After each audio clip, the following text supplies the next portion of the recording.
Buenas tardes. Hoy presentamos la novela de Juan José Aja Soller, cuyo título es Saudade. Bienvenidos a todos los presentes y a las personas que nos siguen por streaming, en especial a nuestros compañeros de la Asociación contra la Soledad No Deseada que nos estarán viendo.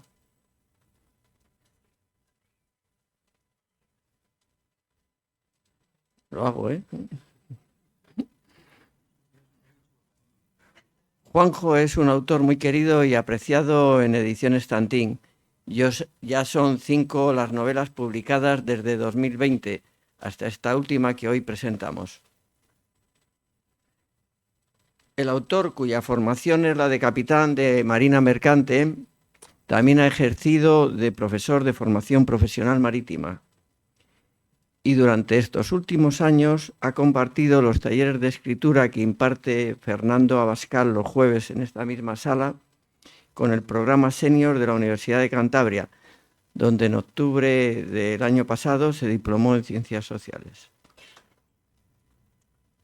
Hoy, que convivimos con la tecnología que aprovecha su potencial haciendo un claro abuso de las emociones para intervenir en nuestras vidas, Juanjo nos ayuda con esta novela a romper con la individualidad moderna que impide la coexistencia, acercándonos a la reflexión y a la memoria, ofreciendo una experiencia que va más allá del entretenimiento, haciendo que sea una novela que merece ser leída.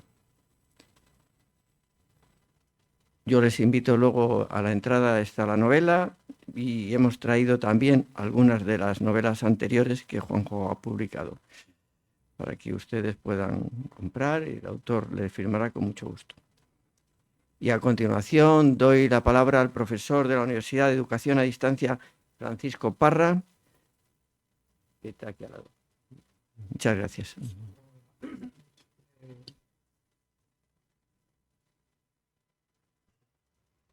Buenas tardes a todos. Bueno, yo a Juan José Aja le conozco desde hace poco más de un año. Pero a pesar de ello, he tenido muchas conversaciones con él porque Juanjo es un buen conservador. Habla de lo divino y de lo humano. Y una de las cuestiones o de las cosas que más le gusta a él hablar es sobre el mar, sobre la marina mercante, sobre los marinos. Y con él pues me he enterado de muchas cosas, por ejemplo que los barcos nunca van en trayectoria recta, sino que van como haciendo un zigzag. Los capitanes tienen que andar continuamente modificando esa trayectoria. Bueno, es lo que nosotros en estadística, que es a lo que yo me he dedicado, llamamos una caminata aleatoria, ¿eh? Los barcos siguen más o menos ese camino. También nos ha contado sobre la vida de los marinos. Los marinos, que tenemos siempre una idea de que los marineros pues son pendencieros y borrachines. Pues no, señor. Parece ser que los marineros así más borrachines duran poco en la marina mercantil. También nos ha hablado de lo que son los astros, la importancia que tiene los astros para la navegación marítima, la estrella polar, las longitudes, las latitudes, los grados, minutos, segundos. Todas estas cosas me las ha contado. Y que la primera, recuerdo que él me ha dicho siempre que la primera luz que vemos en el cielo no es una estrella, es un planeta, el planeta Venus. Eso yo no lo sabía, hablando con él, pues todas estas cuestiones las he ido aprendiendo. Pero también hemos hablado de cuestiones más hondas, más profundas, sobre todo del tiempo, no del tiempo meteorológico, que es muy importante también para la navegación, pero sí de la nostalgia del tiempo, del tiempo físico. Y recuerdo que en una ocasión hasta consultamos en el ChatGPT qué era el tiempo. Bueno, pues el ChatGPT aquel nos dijo que el tiempo era una sucesión de hechos. Eso es lo que nos dijo el ChatGPT-3. También sé de sus aficiones, porque Juanjo es hijo de carpintero y es muy aficionado a la carpintería. Y de eso yo me aproveché, porque yo tenía un reloj, ¿entiendes? De mis abuelos, que andaba el reloj completamente arruinado, y él me ayudó a restaurarlo. Y entré dentro de su carpintería. La carpintería de Juanjo es la antigua carpintería de su padre, ebanista. Ahí tiene que verlo, tiene una cantidad de herramientas carpinteras y él me restauró el reloj.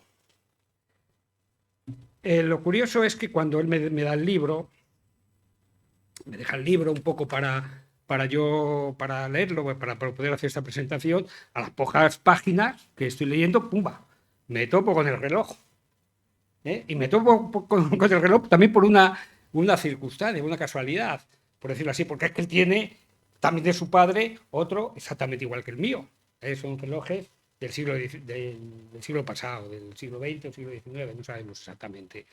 Pero ese reloj también aparece, vi que aparece en el libro, como también en el libro, pues aparece todo lo que él sabe de navegación, todo lo que él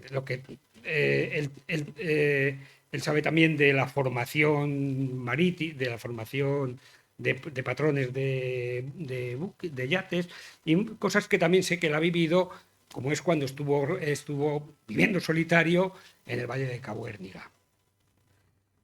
El libro, lo que es la lectura, son en esencia dos historias.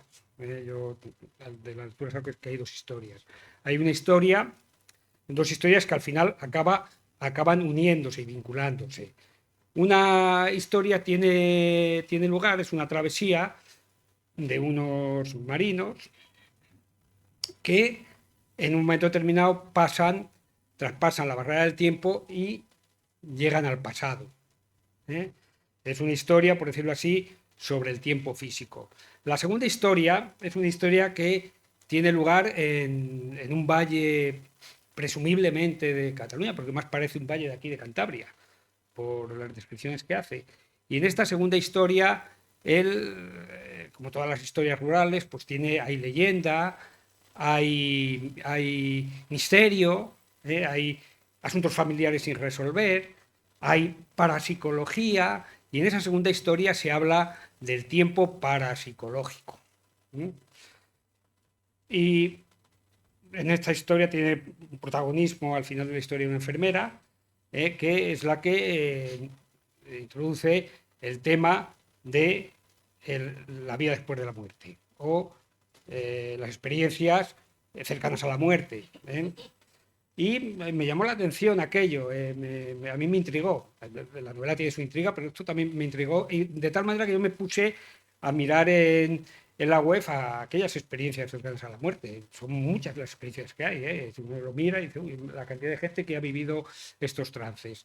Y curiosamente, ahí hay una enfermera también, que es una de las principales investigadoras de este tipo de experiencias. Tengo aquí el nombre, se llama Penny Sartori, la enfermera que ha investigado estos temas de las experiencias cercanas a la muerte, aparte de muchos otros psicólogos, psiquiatras, etc.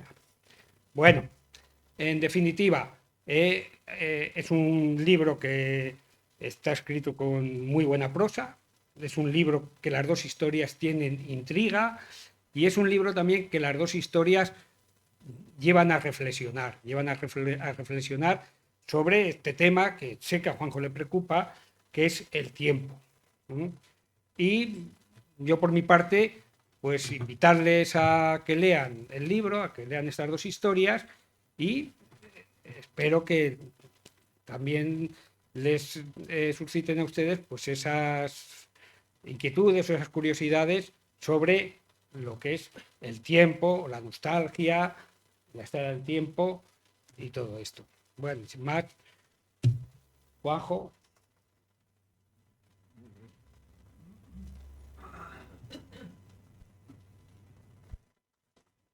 Bueno, pues muy buenas tardes. En primer lugar, quiero agradecerles a todos ustedes por haber sido tan amables de acompañarnos hoy. Y además lo quiero hacer extensivo a las personas que nos están siguiendo a través de Internet, que, como ya ha adelantado el editor, pues hay una asociación en Madrid que probablemente nos estarán siguiendo y es muy numerosa. Y también en Barcelona. ¿Así está bien?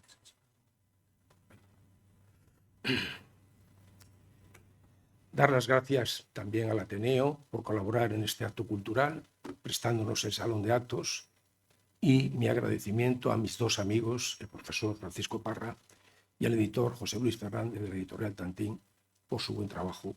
Muchísimas gracias a todos. Bien, pues esta novela que hoy presentamos, si tuviera que clasificarla, tendría que hacerlo dentro del género de ciencia ficción, a pesar de que mi intención primera o mi intención principal pues fue la de transmitir un mensaje de añoranza, de nostalgia y de algo más.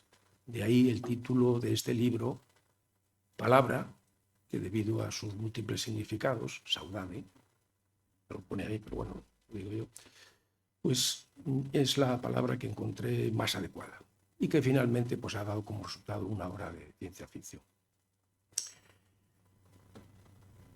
Dicen que el autor pues hace la mitad del trabajo y la otra mitad pues la hace el lector.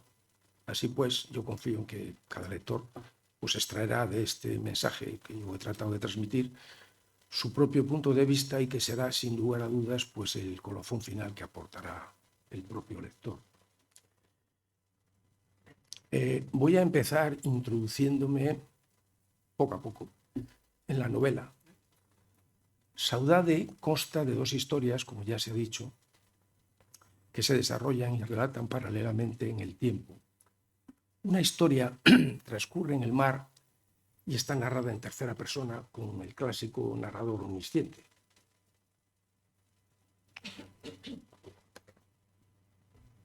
Mientras que la otra pues tiene lugar tierra adentro y se narra en primera persona. Los nombres, tanto de los personajes como de los lugares geográficos, en principio son ficticios, aunque, como suele ocurrir, pues algunos de ellos se inspiran en personas y lugares reales. Por cierto, que los lugares reales se describen con fidelidad la mayor parte de las veces, pero en ocasiones están ligeramente modificados. Muchos de los personajes están basados en personas que tuvieron alguna relación con el autor. Ambas historias, aunque inspiradas en hechos reales, como ya he dicho, pues al llegar a cierta parte, tanto de un relato como del otro, pues el lector verá claramente que se trata pues de pura ciencia ficción.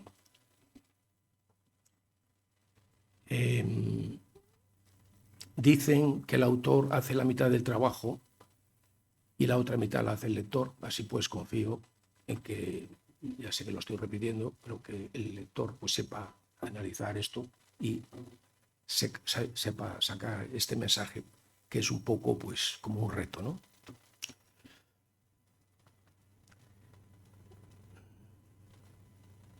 Bien, pues la historia que transcurre en el mar, pues tiene como, voy a hablar un poco, un extracto, ¿no?, de lo que es la historia en el mar, y la otra la vamos a llamar la historia de tierra adentro. Bien, pues la historia que transcurre en el mar, pues tiene como protagonistas a un grupo de amigos aficionados a la náutica, y estos se implicarán en la búsqueda de un barco que uno de ellos compró en el Salón Náutico de La Rochelle, que, como sabéis, está en Francia, en la costa atlántica, hilo de piedra de aquí en Santander. Y todos viajarán de Barcelona a La Rochelle para embarcarse y trasladar el gran catamarán cruzando el Golfo de Vizcaya, la costa portuguesa, el estrecho de Gibraltar y el Mediterráneo hasta llegar a Barcelona. Bueno, esto es lo que tienen previsto. El catamarán es un espléndido barco, es una embarcación de 19 metros de eslora que va equipada con todas las ayudas a la navegación y la tecnología náutica disponible en la época en que se desarrolla la novela. Sin embargo, el viaje, que inicialmente parece transcurrir sin incidencias, pues se verá inmerso en una aventura de ciencia ficción que sorprenderá a los 5 amigos tripulantes del Club del Sur, que es el nombre que se da al catamarán. El viaje del Club del Sur, en principio, pues está basado en hechos que les ocurrieron a un grupo de amigos míos cuando trasladaron el barco de La Rochelle. El punto de destino era Port Inesta, exactamente, que es un puerto deportivo grande, muy grande, que está situado próximo a la villa de Castelldefels, que es donde yo me pasé 33 años de mi vida.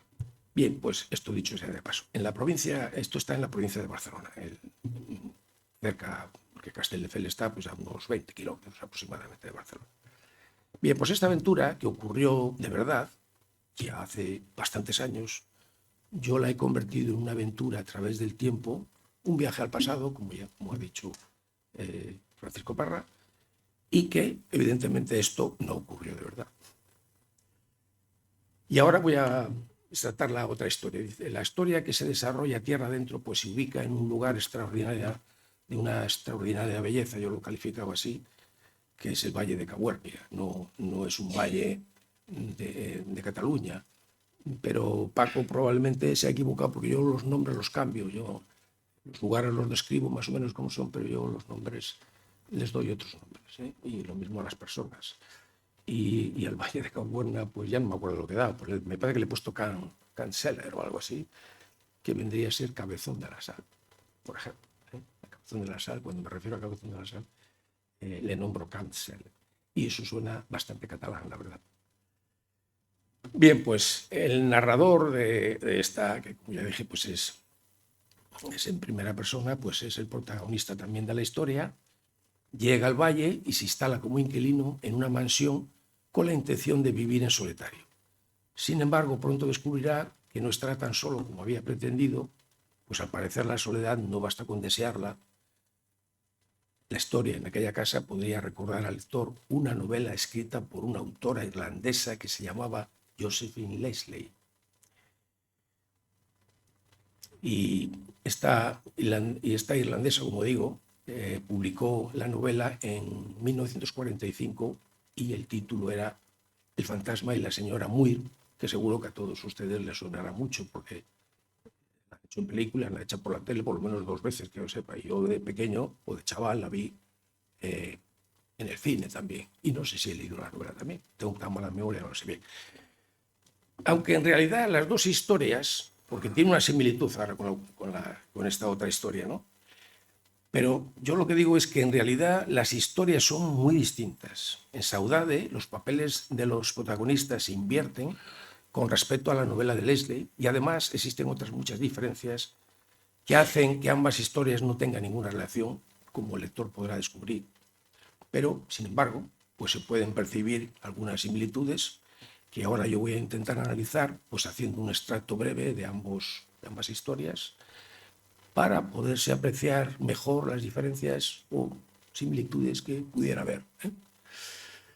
Vamos a ver, en la novela de Josephine Leslie, una joven viuda se muda con su hija a una mansión costera en Inglaterra para habitarla como inquilina. La casa ya está ocupada por el espíritu de un apuesto capitán de marina, antiguo dueño de la mansión, muerto tiempo atrás. El fantasma del capitán se dedica a asustar a todos los inquilinos que intentan habitar la casa, pues para poder quedarse solo. Pero con la joven viuda, pues esta estrategia no le servirá o quizá no quiere emplearla. A mí no me quedó claro eso. Y la señora Muir permanecerá en la casa con su hija sin asustarse. Pues el carácter del espíritu, aunque rudo, será encantador para ella. El fantasma y la señora Muir finalmente desarrollan una relación de amistad y de amor. El espíritu del capitán se convierte en protector de la señora Muir y la historia mezcla lo romántico con lo paranormal y finalmente la relación trasciende a la muerte. Bueno, a mí esta historia me gustó mucho cuando era chaval, quizá me ha influido algo, pero ahora veremos a ver el extracto de la otra y ustedes dirán a ver. Pasemos ahora a la historia de Saudade y yo he hecho el siguiente extracto. Un veterano capitán de la Marina Civil, también se puede decir de la Marina Mercante, puedo decir de la Marina Civil, que es lo mismo, ya retirado, llega a una mansión en un valle de una población del norte de España, que en este caso pues, sería el Valle de Cabuèrnia, o sea que no es costera como la otra, sino que esta es tierra adentro. La ocupa como inquilino y se encuentra con el fantasma de la señora Muir.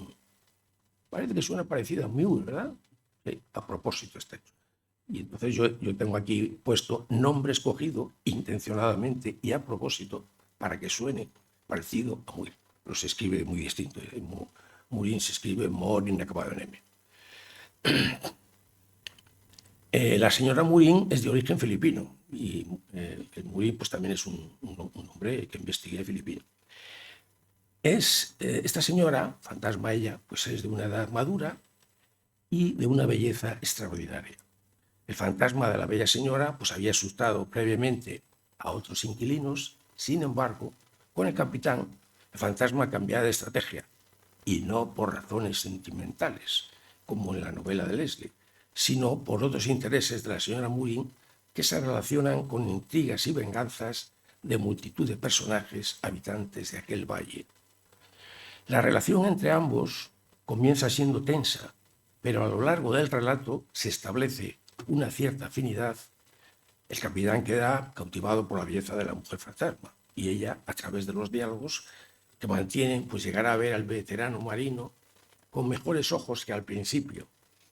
Sin embargo, la relación sentimental entre ambos, si es que llega a existir, pues se diferencia de la novela de Leslie, pues tanto el fantasma Murín como el capitán nunca exteriorizarán sus sentimientos. Además, aparecerán otros personajes, también moradores de la mansión. Algunos incorpóreos, he puesto esta palabra, había puesto otra, la he cambiado por incorpóreos, ¿no?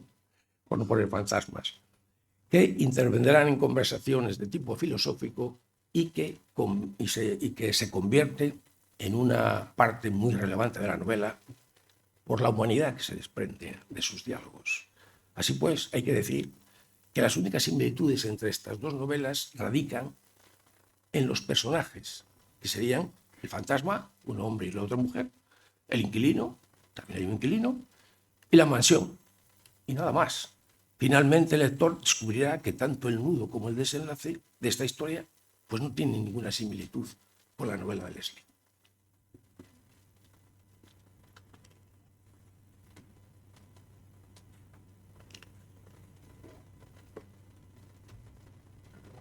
Bien, pues en ambas historias del libro, de la novela, en realidad son dos novelas, se denuncian de una manera intencionada el inexorable paso del tiempo. Y ahora pues voy a entrar un poco a hablar del tiempo, que ya ha adelantado un poco mi amigo Paco. Bien, pues yo el tiempo digo, esto lo digo yo, claro, nadie se lo tome muy en serio, pero lo digo yo así. El tiempo, pues para mí se presenta como un enemigo del ser humano, ya que es el culpable de nuestro envejecimiento y de nuestra extinción. Eso nadie lo puede negar, ¿no? Además, mientras no tengamos un conocimiento exacto de esta magnitud, pues tampoco podremos concebir con claridad otros conceptos como el principio, el final, el infinito, que están íntimamente relacionados con el tiempo, ¿no? Así pues, el tiempo resulta ser también el responsable de que no podamos definir con precisión estos dos conceptos. Sin embargo, ahora le vamos a dar la vuelta al asunto.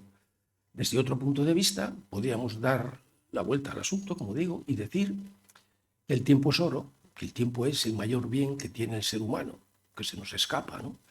Al final, si queremos, podemos hacer que sea desconcertante todo esto lo relacionado con el tiempo. Por contar una anécdota más sobre el tiempo, yo cuando era joven, en mis largas navegaciones por mar, que ya van quedando lejos, ¿no? Pues yo a veces observaba la estela del barco, muchas veces la observaba tantos años, y la imaginaba como si fuera la línea del tiempo. Las estelas que trazan los barcos en el mar, y también podríamos añadir las estelas que trazan las aeronaves en el cielo, pues a mí siempre me han recordado a eso que llaman la línea del tiempo. Sí, porque el presente sería la parte de la estela que se ve inmediatamente después de la popa, mientras que el resto de la estela sería el pasado.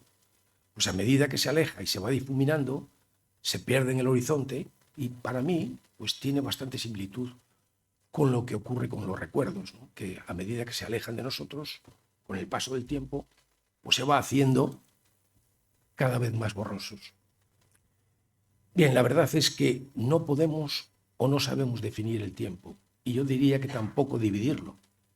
Pues el tiempo dividido de la forma tradicional en esto del pasado, presente y futuro es solo una forma en que la mente humana fragmenta esta magnitud. Pero yo hago la siguiente pregunta. ¿El tiempo se divide así o es solo un engaño de la mente? Es cierto que vivimos el presente, pero en realidad lo único que realmente tenemos, si es que tenemos algo, pues es el pasado, ya que es lo único de lo que tenemos conciencia, ese tiempo representado por eventos ya ocurridos que se almacenan en nuestra memoria, es lo único que podemos concebir y de lo único que somos conscientes. Somos prisioneros de un cerebro limitado que busca una explicación para algo tan complejo como lo es el tiempo. Ahora voy a comentar un poco por qué escogí este título de Saudade.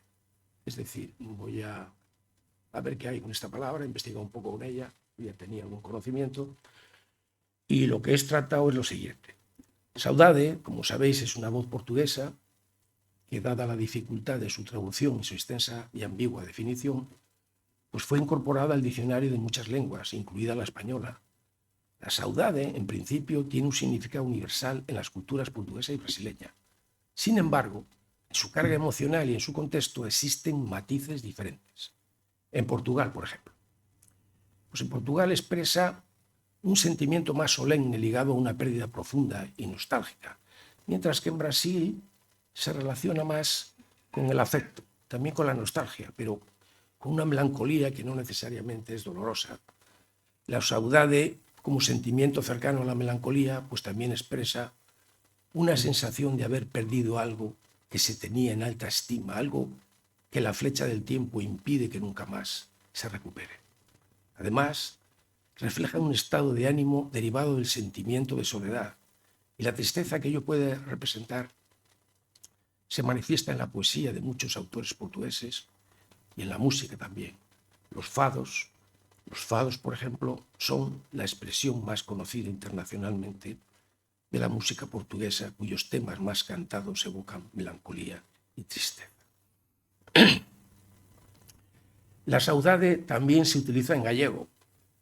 Ayer por la mañana alguien dijo que saudade era una palabra gallego. Yo tengo entendido que no, que es una palabra de origen portugués. Pero ayer oí a una persona que se supone que es entendida decir que era gallego y me extrañó.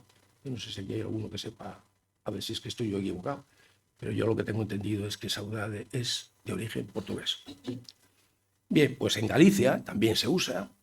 Inclusive creo que Juan Pardo tiene una canción que no sé si se titula así o introduce en la canción la palabra saudade, que lo recuerda. Bien, pues en Galicia, durante la emigración a América, en las últimas décadas del siglo XIX, pues hubo un renacer de las letras gallegas que adoptó la saudade como tema en el romanticismo que estaba en boga en aquel entonces, ¿no? La migración gallega a América durante este periodo pues despertó sentimientos de pérdida en los que se iban los inmigrantes, ¿no? Pero también en los que se quedaban. Y ambos grupos, unos y otros, pues se mostraron proclives a este sentimiento de la saudade. Por tanto, la saudade, como veis, pues parece que tiene bastante que decir. Ahora bien, en la novela, pues mi intención precisamente ha sido todo este sufrimiento, todas estas penas, pues mi intención precisamente ha sido desafiar la realidad, desafiar el tiempo tal como lo conocemos, creando un mundo ficticio y fantástico en el que se pueda disfrutar de esa nostalgia, de esa melancolía. Es decir, he buscado darle la vuelta al asunto y tratar de convertir ese padecimiento o ese sufrimiento de la saudade en gozo. No sé si logré alcanzar tal objetivo, pero en todo caso, pues esa fue mi intención.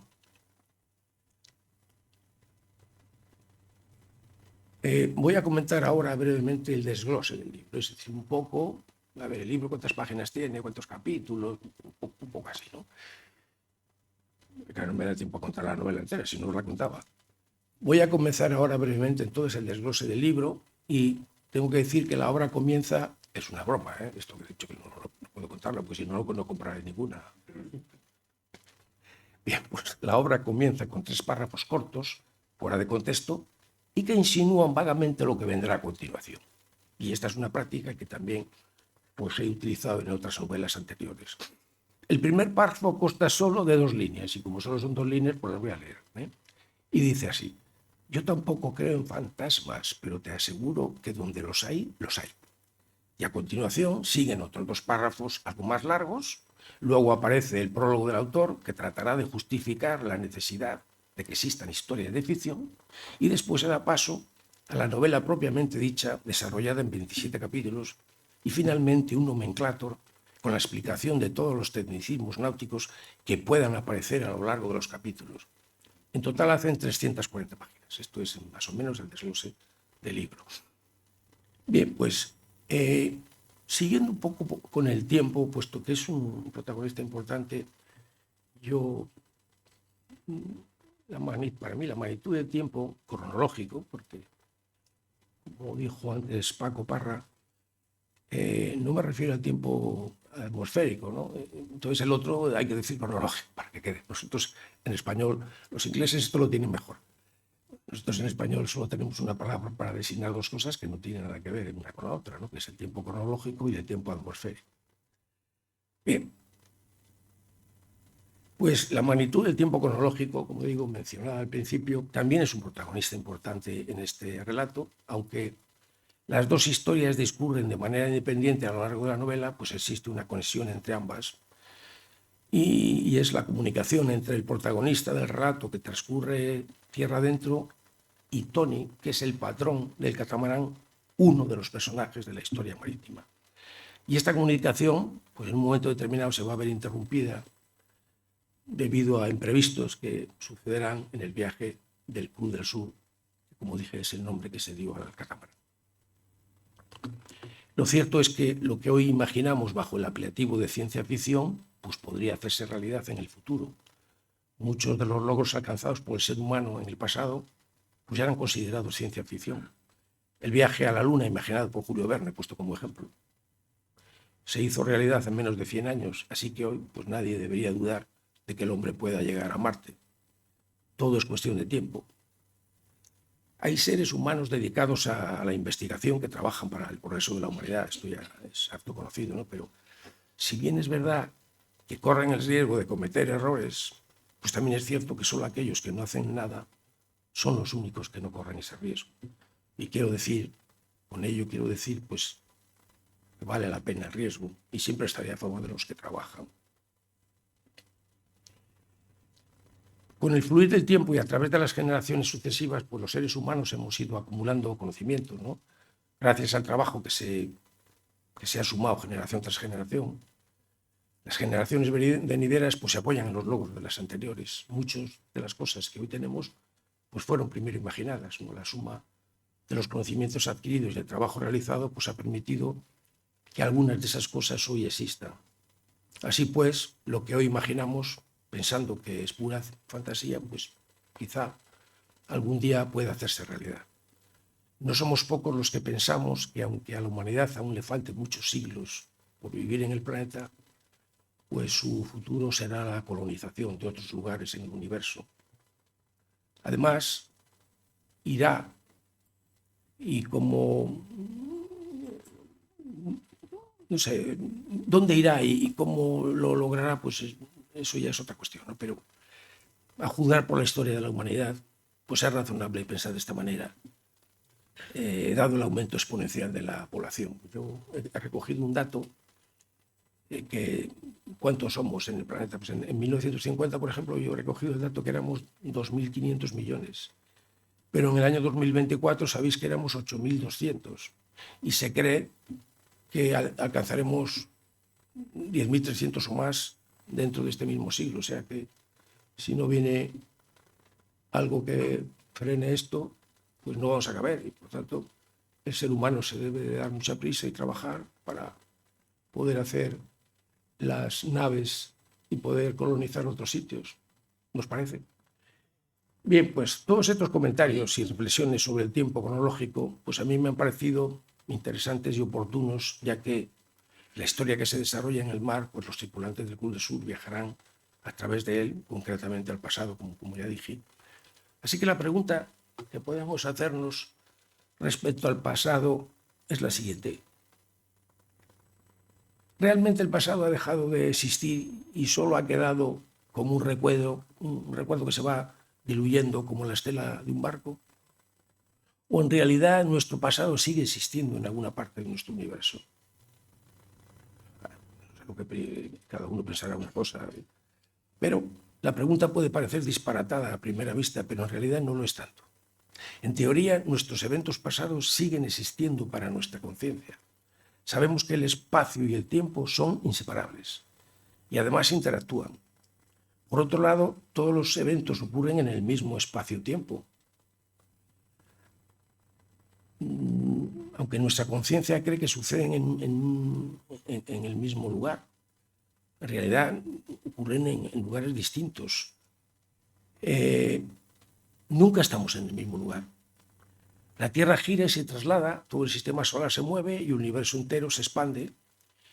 Para los efectos de la existencia de un ser humano es como si fuera una sucesión de fotogramas y estos siguen existiendo en otro espacio-tiempo, aunque ya no se pueden ver, pues cambian de espacio-tiempo en cada instante. Vamos a analizar esto un poco, a ver si lo que yo he dicho es una barbaridad. Si nos suministraran las 4 coordenadas exactas, o sea, las 3 espaciales y la temporal, de los instantes del pasado, esto es muy difícil, pero teóricamente no es imposible.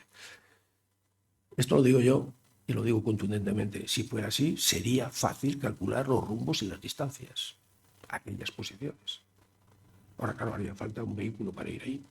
Y así digo, y si además, por algún método que todavía desconocemos, se pudiera disponer de la nave adecuada para viajar a esas posiciones, pues hay quienes piensan, o hay quienes pensamos, que sería posible, al menos teóricamente, viajar a esos puntos. Para quienes afirman que el pasado no existe, pensemos en lo siguiente. Imaginemos una situación ficticia como que el sol se apagara instantáneamente. En ese instante no nos veríamos afectados en la Tierra. Tardaríamos 8 minutos en enterarnos que es el tiempo que tarda la luz en recorrer la distancia que nos separa del Sol. De igual manera, no sabemos lo que está sucediendo en el universo lejos de nosotros. En el instante en que observamos el cielo, solo vemos la luz que nos llega de galaxias muy distantes, cuya luz partió de ellas hace millones de años. Estamos acostumbrados a la Tierra, que son distancias insignificantes, y la luz es instantánea. Pero sabéis, que la luz es muy lenta. Es como que dices, hombre, 300.000 kilómetros por segundo, eso es lento. En el universo sí. Y nosotros no estamos acostumbrados a esa lentitud de la luz. Si queremos ver el pasado, no tenemos más que mirar al cielo en una noche estrellada y veremos la luz que nos llega, la luz de las estrellas emitida hace miles de millones de años. Algunas de esas estrellas que vemos probablemente ya no existen. Así pues, el universo lejano está tan lejos y la velocidad de la luz es tan pequeña proporcionalmente al espacio que nos separa, que lo que vemos en realidad es el universo del pasado.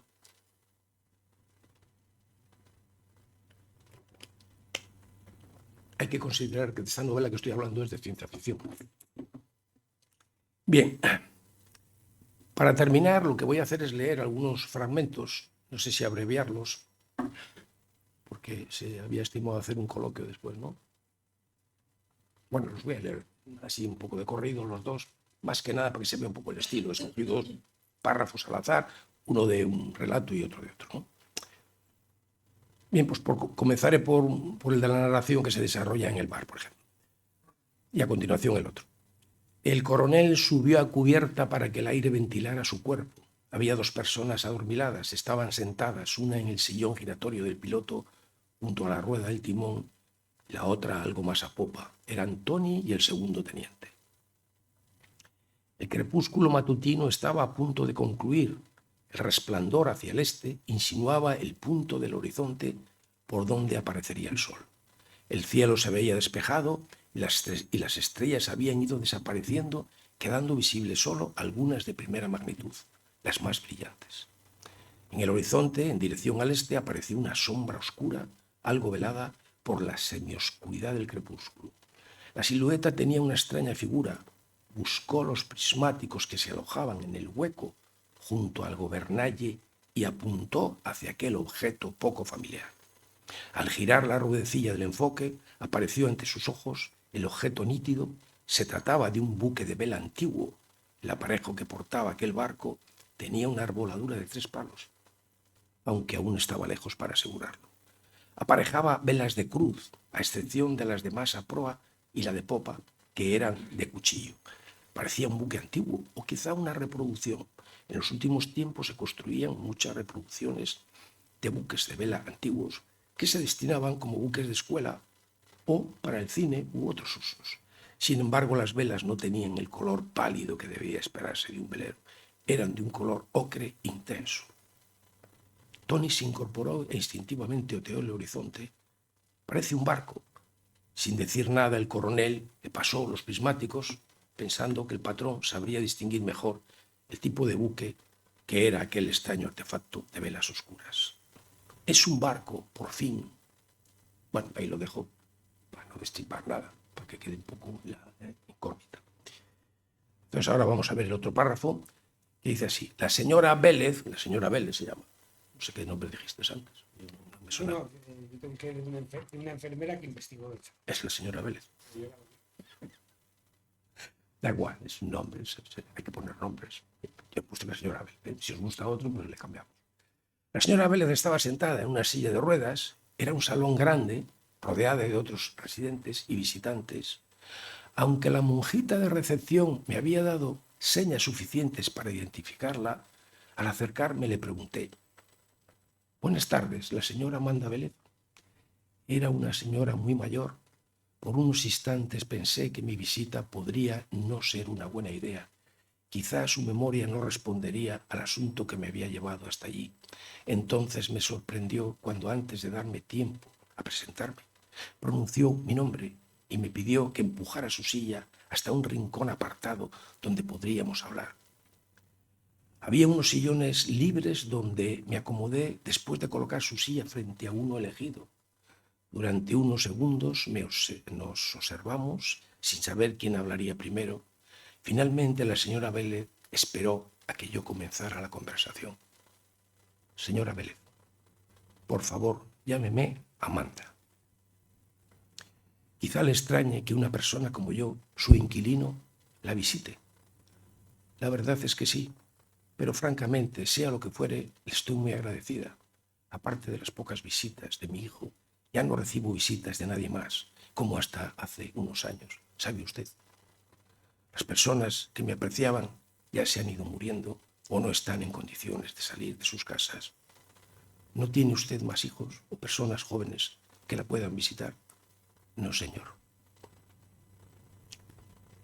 Su voz y sus ojos influyeron en mi estado anímico, y antes de abordar el asunto que más me interesaba, comprendí que no era aún el momento para decirle el verdadero motivo de mi visita. Aquella mujer con ojos apagados y su rostro surcado de arrugas revelaba en su palidez una antigua belleza, pero la tristeza en su mirada era patente. Vi una chispa de atención e interés cuando comencé a hablarle de lo primero que se me ocurrió. «Señora Amanda, si le sirve de consuelo, sepa que soy consciente de lo que usted debe de sentir. No se ofenda, usted, pero creo que solo llegando al estado en que nos encontramos, las personas como yo, se puede comprender lo que realmente sentimos. Aquí el paso del tiempo es distinto que ahí fuera. Imagine usted un microcosmos en el que el tiempo se ralentiza. La noción del tiempo se pierde o se hace muy distinta que para los seres humanos de ahí fuera. Asentí con un gesto de cabeza y no me atreví a decir nada, pero era consciente, aunque aún no había llegado a ese estado psicológico, del sufrimiento que debía suponer la soledad. Aquella soledad impregnada de nostalgia por mejores tiempos pasados y por los seres queridos que inexorablemente se habían ido perdiendo. La anciana tenía razón al darme a entender que la residencia en la que habitaba, como todas las residencias de ancianos en general, eran lugares aislados del mundo que les rodeaba. En aquellos lugares había que convivir con la enfermedad y la muerte como rutina habitual.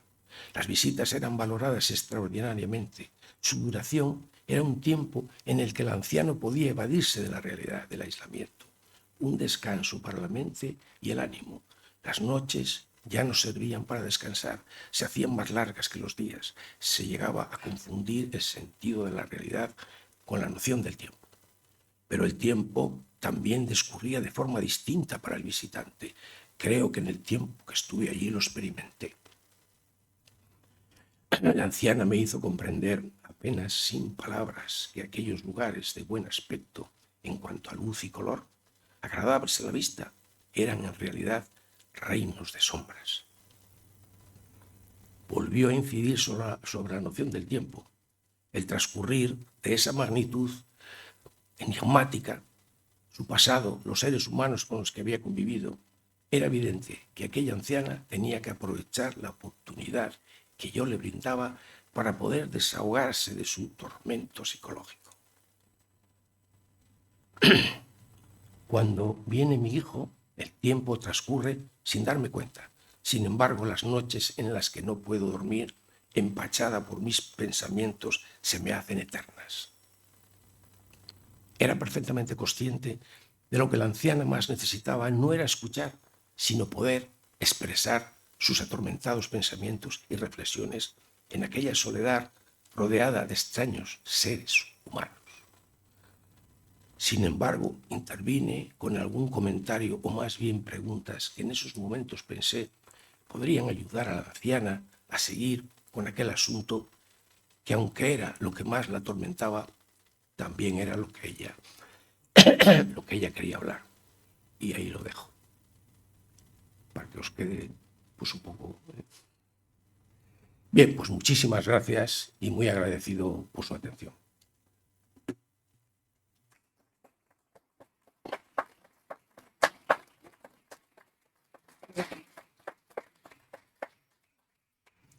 Bueno, pues finalizado, vamos a hacer un turno de preguntas. Si alguna persona quiere preguntar algo.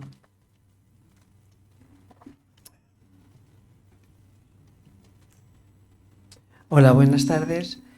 Lo primero, felicitarle porque ha tenido la valentía de querer expresar, como se ha contado tanto por el presentador como por usted, pues un montón de factores. A mí particularmente me ha llamado la atención esa llamada a pensar en el tiempo, por ejemplo, además de una mezcla de emociones, ¿no?, que ha expresado. Y quería hacerle dos preguntas concretas y breves. ¿Qué propósito ha tenido al escribir esta novela? ¿Y qué legado? ¿Qué propósito? ¿Y qué legado puede pretender que cada lector nos quede tras leerla? Gracias. Bueno, pues a ver si soy capaz de contestar primero a la primera pregunta, que es ¿qué propósito? No sé si comparar con los otros propósitos o este es distinto. Quizá cada libro tenga su propio propósito y este pues ha sido el de ofrecer un libro que intrigue. Es decir, yo lo que he pretendido es intrigar un poco, pero también hacer pensar y también lanzar ese mensaje, a ver si es recogido por alguien y piensa lo mismo que yo. Y también, pues hombre, ofrecer una lectura que sea amena, y que aporte algo, porque de lo que se trata también es de aportar algo. Los trabajos deben de servir para algo, no deben de ser inútiles. No sé si con esto, y si me lo preguntan mañana, pues igual digo otra cosa distinta. Bien, entonces en cuanto a la otra pregunta, pues ¿qué era? El legado. Pues hombre, el legado podría ser dejar algo, que como ya nos queda poco comparado con las estrellas, no quiere decir que yo me vaya a ir ya pronto, pero que quede algo, y ese algo, pues, si dura un tiempo, esos libros han de durar algo, pues alguien te recuerda. Es decir, que a los que no les recuerdan es a los que no dejan nada, los que no han hecho nada, pues esos automáticamente pasan al anonimato. y a mí me gustaría pues ser recordado de alguna manera, haber contribuido. Ese sería el legado.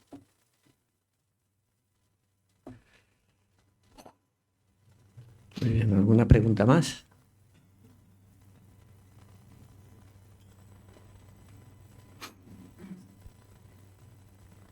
Hola, buenas tardes. Bueno, también felicitar por el esfuerzo, ¿no? El trabajo que supone este desarrollo, este libro, ¿no? Y ha citado en 2 ocasiones 2 elementos que me gustaría que una descripción de cómo están reflejados en el libro. Dos palabras, ¿no? La soledad, que lo ha repetido, y podríamos decir lo contrario de la soledad, que es la amistad. Como estos dos no sé, son casi emociones, ¿no? Están reflejadas o las ha reflejado. Soledad la hemos oído, pero si puede definir 2, soledad y lo contrario que sería la amistad. Bien. Con respecto a la soledad, sabemos que existe lo que se llama la soledad voluntaria y la soledad no deseada, que es una asociación a la que nosotros estamos inscritos. Y pues es una pregunta pues que está muy bien, porque viene a cuento con este libro, porque saudade, entre todos esos significados, pues tiene algo de soledad, ¿no? Yo la soledad no deseada, que también la he sufrido, como seguramente la mayoría en alguna ocasión de la vida, pues yo la concibo con una sensación profunda, de profunda tristeza. Y desde luego, pues eso, como la misma frase indica, no es no deseado, ¿no? Y yo creo que entronca un poco con la saudade, ¿no? Refleja una sensación, también la saudade, entre todos esos significados, pues de esa nostalgia, porque en realidad muchas veces la soledad también implica una nostalgia de algo que te falta y que has perdido y que sabes que ya no vas a recuperar, como por ejemplo tus antepasados, que por ley de vida los vamos perdiendo. Entonces, pues a veces te inunda una tristeza y te sientes muy solo, ¿no? Esto es lo que se me ocurre. Y entonces, si me hacen la pregunta en otra ocasión, pues igual se me ocurre otra cosa.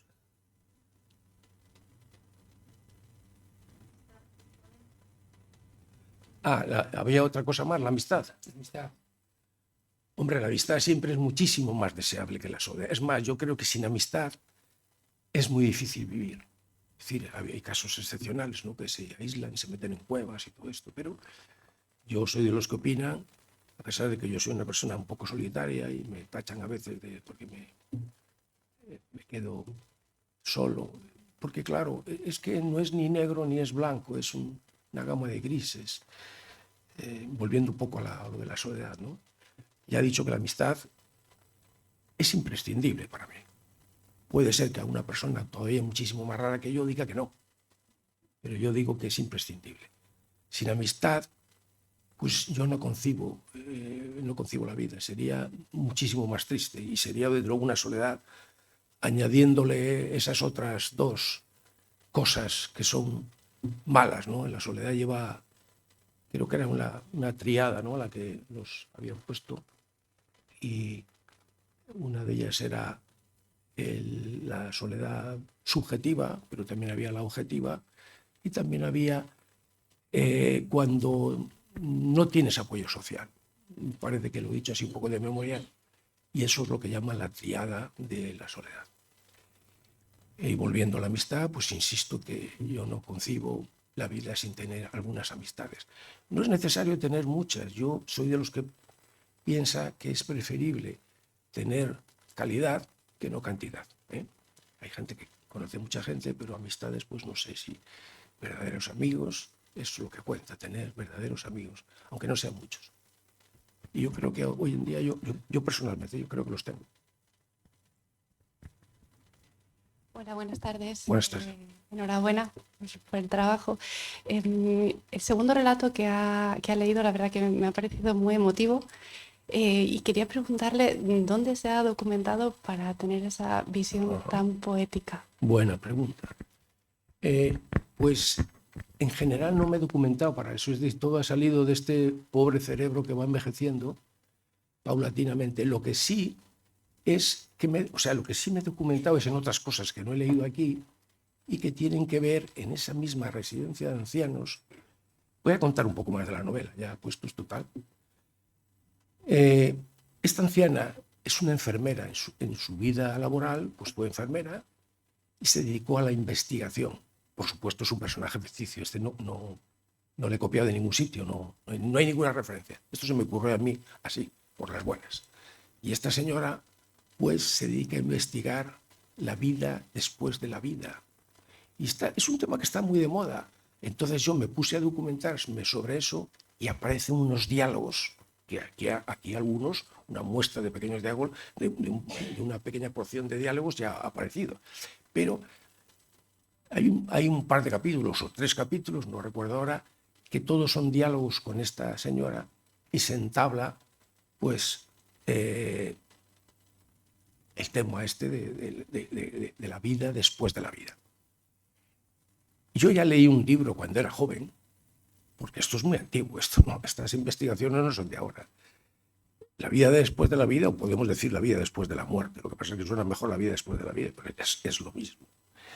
De médicos, psiquiatras, concretamente había uno estadounidense, que no recuerdo el nombre, escribió un libro que había hecho cientos de casos en los que había entrevistado. Claro, eran casos que tenían que concurrir las siguientes cosas. Una era que hubieran tenido un paro cardíaco, es decir, que hubieran tenido la muerte clínica, que hubieran estado muertos durante un par de minutos o lo que fuera.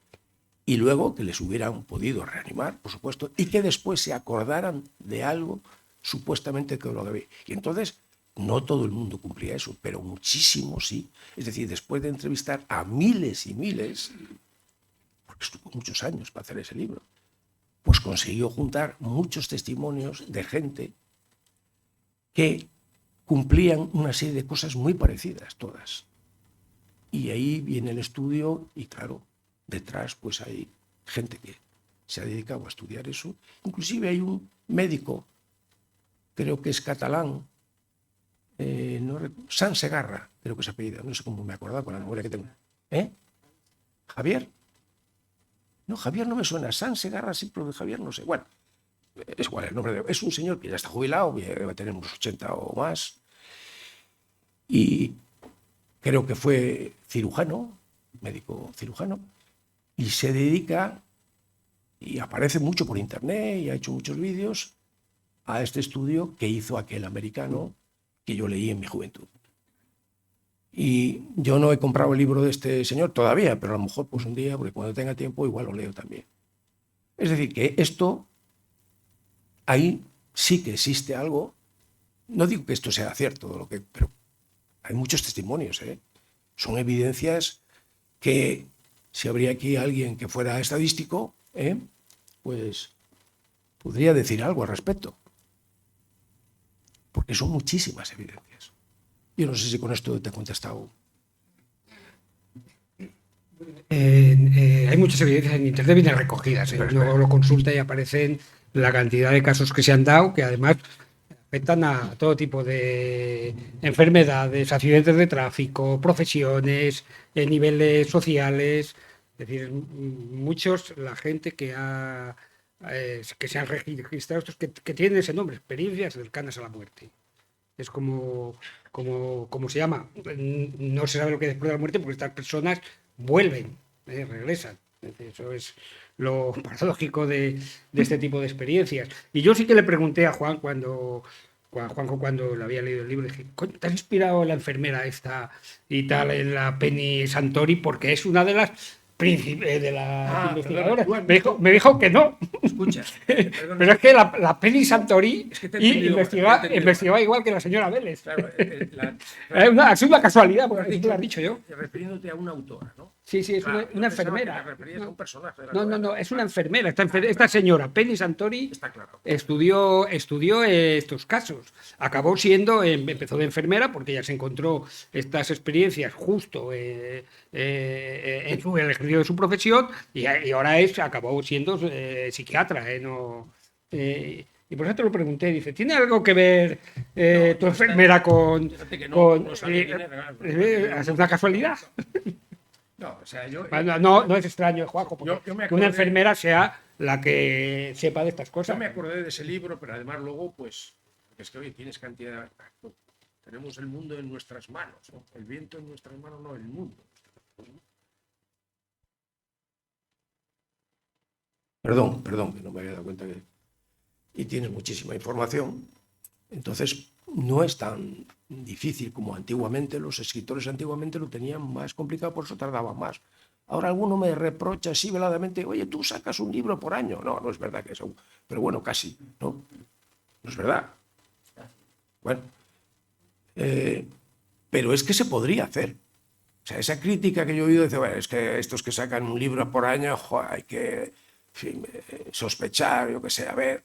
Pues porque ahora, yo por ejemplo, si quiero, yo en este libro, no, pero en el anterior, que era este del viento que nombré yo, ¿cómo es el título? El viento en sus manos. El viento en sus manos. Pues yo estuve mucho por Brasil, pero claro, no estuve en todos los sitios. Y entonces, en aquellos sitios que no estuve, pues yo me entraba en esto que tenéis, la aplicación que tenéis todos, ¿no? El Google Earth, la Tierra, y es que te plantas donde quieras y te ves las calles y ves todo.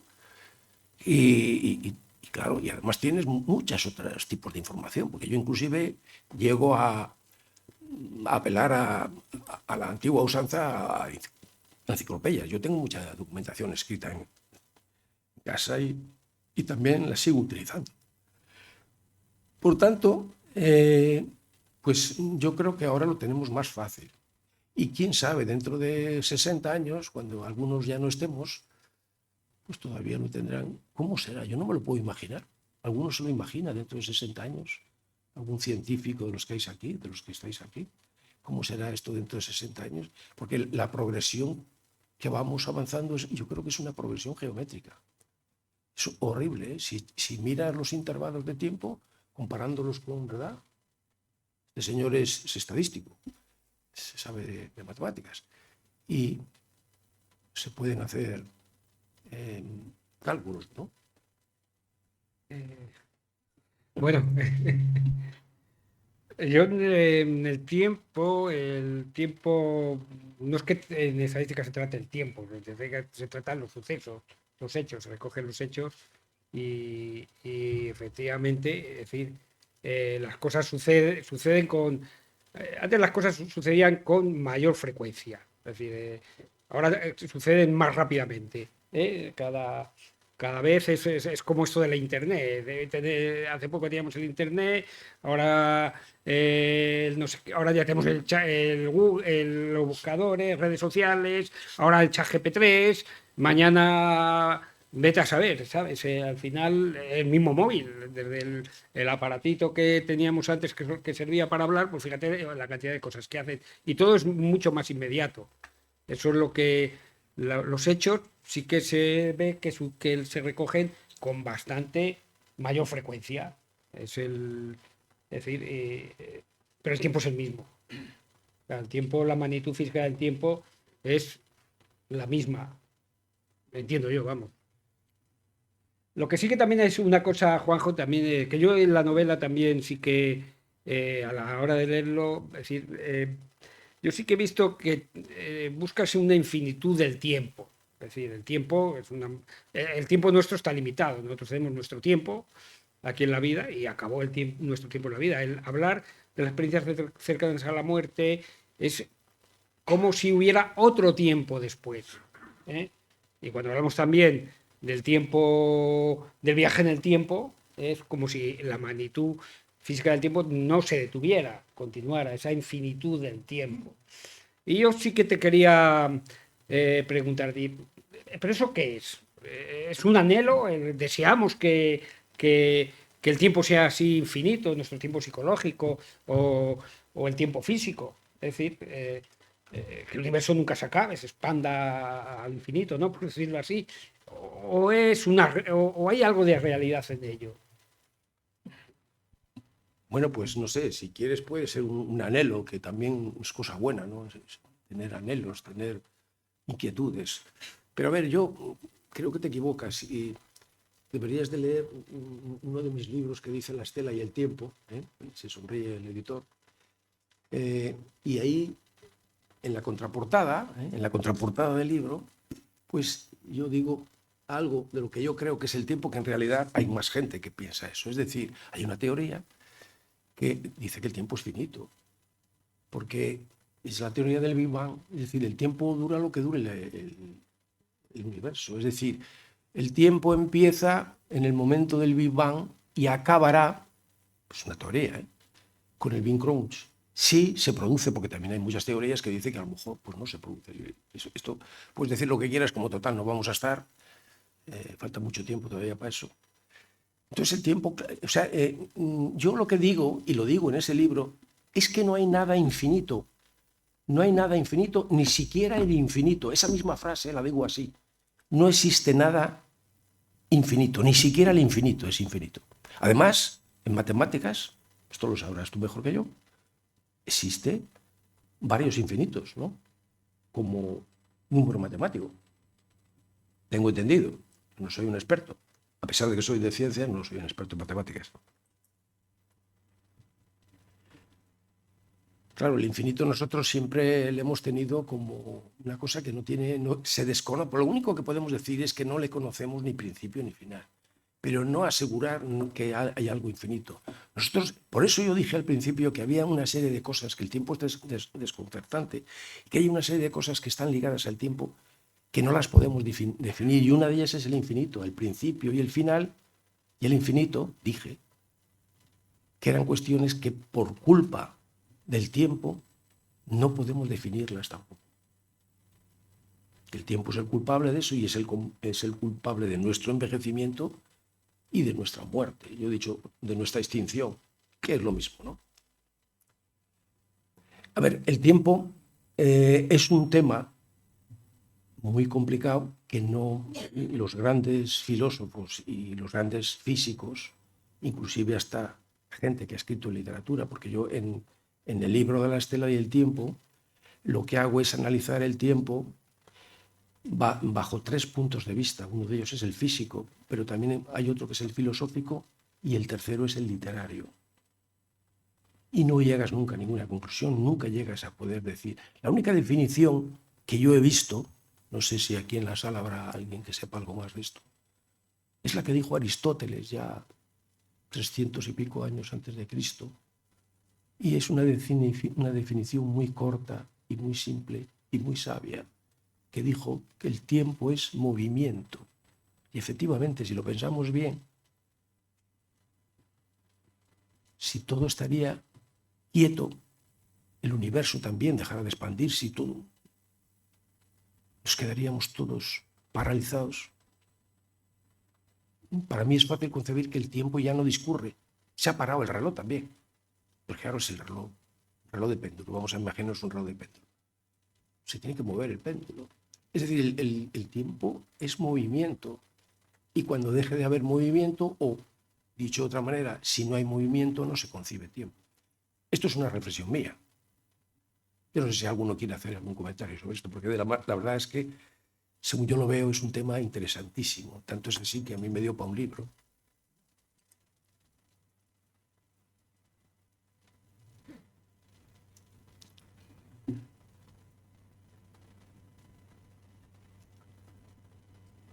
¿Alguna pregunta más? ¿O algún comentario más? ¿Nadie quiere, a ver, los de la universidad, los del senior? Aquí algún compañero que veo yo de la universidad no quiere hacer algún comentario. Vale.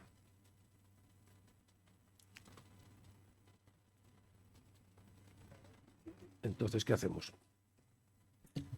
Bueno, ¿hay alguna pregunta por ahí?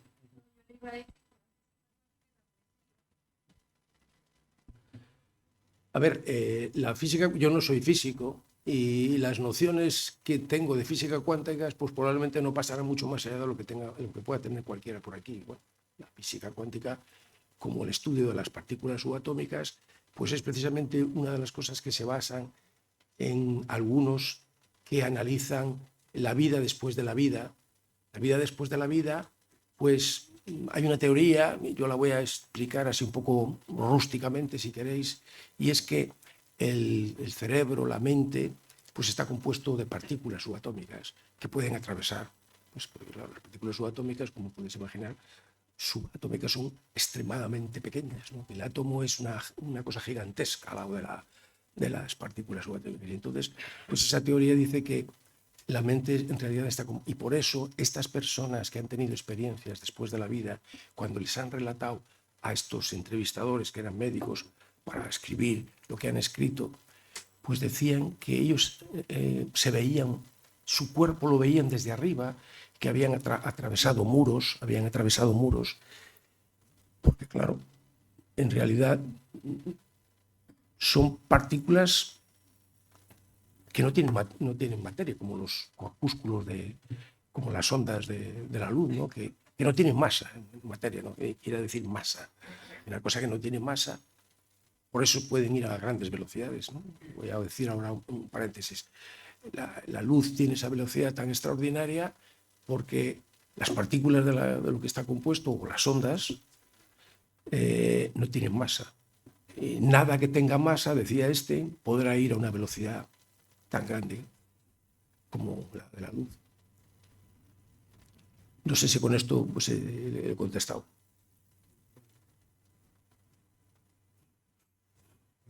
Buenas tardes. Felicidades por... Muchas gracias. Pues digo, yo voy a hacer dos comentarios más prosaicos, no tan científicos, que mi opinión personal. Es sobre el pasado, ¿no? Yo creo que el pasado tiene dos términos, uno que puede ser estudiar la historia como una ciencia, ¿no? Los hechos, y otro es el pasado personal. Yo creo que el pasado personal de cada uno reside en la memoria.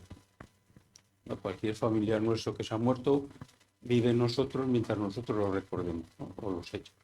Hay una memoria reciente y una memoria antigua. Cada vez que envejecemos, la memoria antigua nos hace recordar hechos más antiguos, recordar más hechos de la infancia y tal. Yo creo que cuando esa persona muere, pues ese pasado desaparece. Sí, yo esto lo he leído también, es decir, que eso que has dicho no es ninguna tontería, yo eso lo he leído también.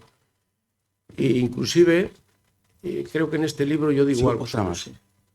Creo que en este libro hay un capítulo que hablo algo sobre esto, es decir, hay unos diálogos con antepasados del narrador en primera persona y se plantea precisamente el narrador, estoy hablando un poco de memoria, porque claro, yo lo que he escrito, hay veces que me cuesta acordarme, tengo que volver a leer mis propios libros.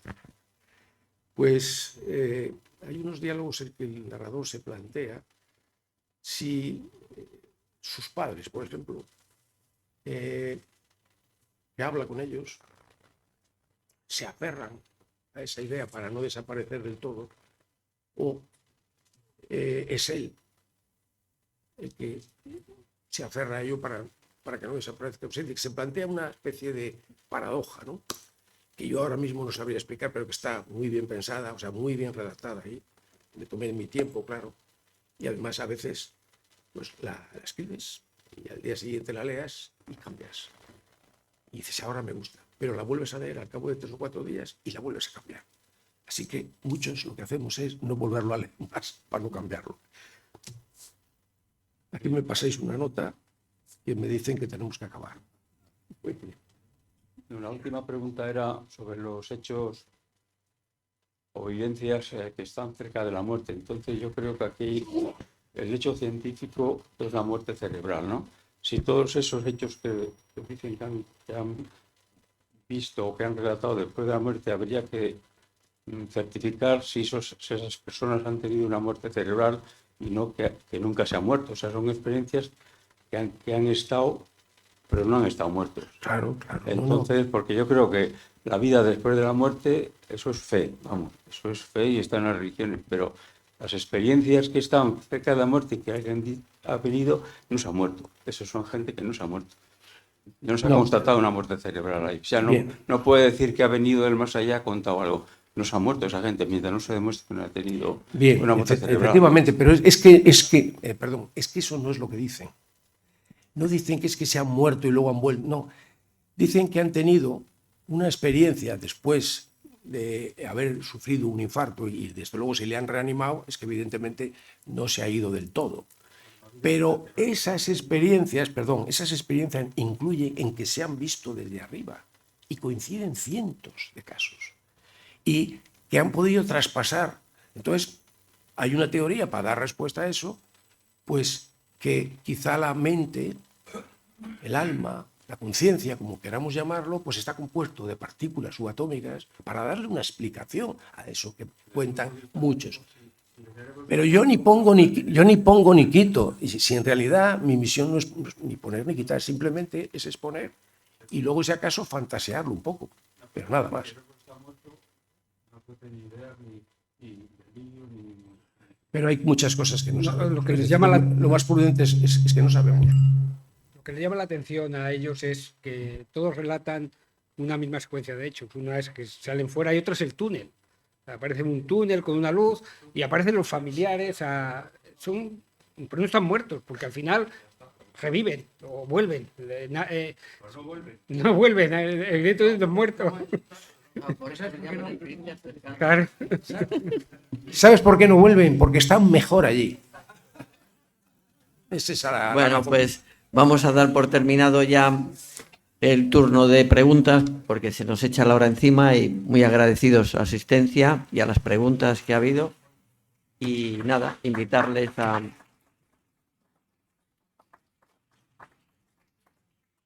la lectura del libro.